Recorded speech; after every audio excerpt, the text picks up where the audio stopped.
Hey, what is up everyone? It's David here. It's been a little while since I've been to the buy now pay later land. Afterpay is doing Afterpay things, but Zip has been very busy with partnerships and a capital raising. So Zip partnered with Facebook to enable businesses to use Zip to pay for ads.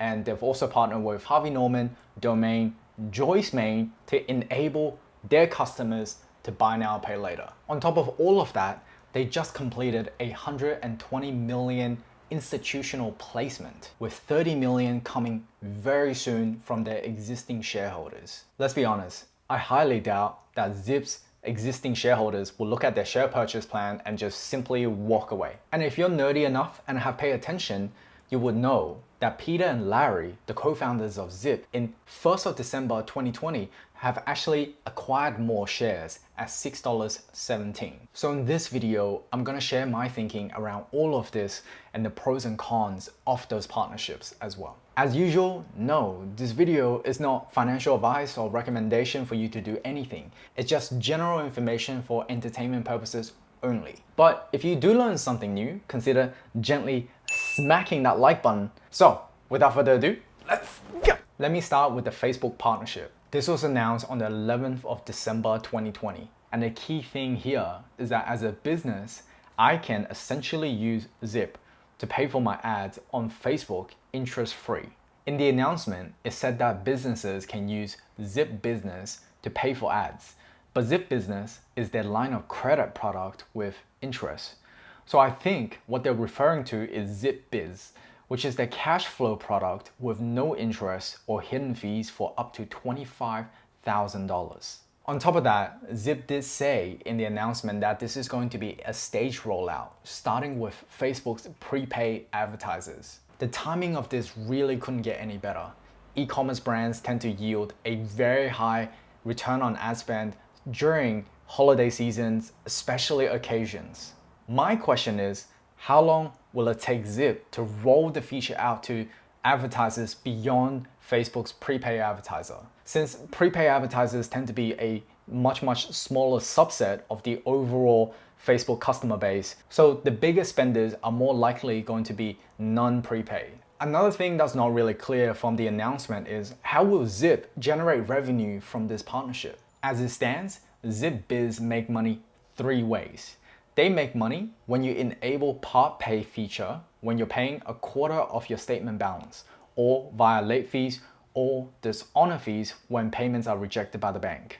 The three ways of monetizing I just mentioned is not exactly amazing since you're relying on your customers to not operate efficiently. I don't think I'll ever find out the finer details of this partnership, but if I was negotiating this deal, I would try and add in a percentage of spend as fees for Zip. So for example, the higher percentage of businesses that was introduced by Zip is spending on Facebook, a percentage of that spend would become a revenue stream for Zip. Of course, you can start off with smaller percentages to test the waters. But if I was going to start off with smaller percentages, I would try and negotiate clauses where as customers spend more and I've proven myself, then I will unlock higher percentages of spend as fees every tier or threshold I cross. Overall, from the outside looking in, this partnership looks great to grow Zip's B2B business. And the tailwind is on their side because I really think in 2021, we are going to experience a very strong rebound.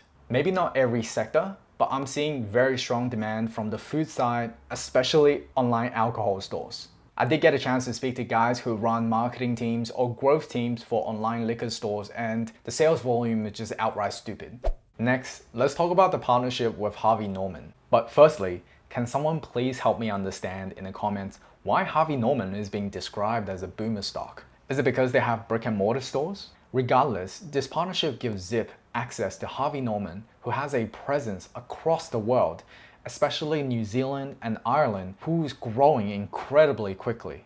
In the grand scheme of things, this partnership is a step towards the right direction.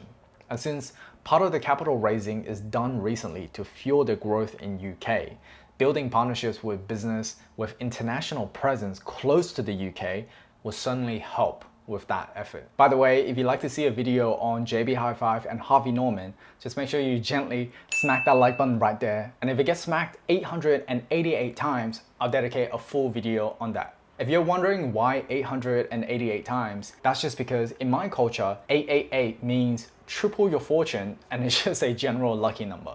And finally, I have to talk about the 150 million capital raising announced on the 16th of December. And then one day later, ZIP gave an update that institutional investors have ate up 120 million of that. In the capital raising details, there is an underwritten institutional portion of 120 million and a non-underwritten share purchase plan for everyone else to raise up to $30 million. And in total, the amount that's going to be raised is 150. I'll talk about how that money is spent in just a second. The underwritten portion is essentially reserved for big institutional investors like hedge funds, super funds. Basically, these are the people who can move millions of dollars very, very quickly. And it's underwritten in the sense that for whatever reason, there is leftover stock. Merrill Lynch, which is the underwriter here, is responsible for the rest of the shares that was left over. That means they will have to buy everything up. The non-underwritten portion of the share purchase plan is 30 million, and that's basically reserved for everyone else. If ZIP can't raise $30 million from its existing shareholders, then nothing happens. No one has to buy the leftover stocks. It's just whatever money they can raise from their existing shareholders. Now, the $150 million is mostly going to be spent on US growth and new market expansion. It certainly makes sense that they are spending the majority of their money on US, since they have tripled their transaction volume year on year with a 5 trillion addressable market. If you want to know the difference between addressable market versus serviceable market, just let me know in the comment section below and I'll write a proper answer to that. We all know that US market is way too big to ignore, but it just takes time and localized knowledge. That's what I think make the QuadPay acquisition incredible for ZIP. This is a company that's built locally with deep expertise in payments and credit. Compared to something like Hum and Do tackling buy now pay later in the US, that's an uphill battle for sure. I'll comment more about this in a future video. With the new market expansion, ZIP established a division specifically for this and have made 2 acquisitions already. Spotty is a leading buy now pay later in UAE, and Twisto is a payment system in Czechia. While acquiring all these companies sounds good and impressive, it's a completely different beast to integrate all of them. And that's what I'm most interested in over the next few years. How will ZIP find ways to integrate all of their acquisitions to create a unifying offering? And on top of that, what I'm really interested in is how would they navigate reshaping the different acquisitions brand to become a unified ZIP brand? So thank you so much for watching this video all the way to the end. If you have any ideas in terms of what video I should do next, just let me know in the comment section below. As usual, remember to gently smack that like button, subscribe to my channel, and click onto the bell so that when I release future videos, you'll be the first one to know. Until next time, my name is David. Otto will always do the honors and see you very, very soon.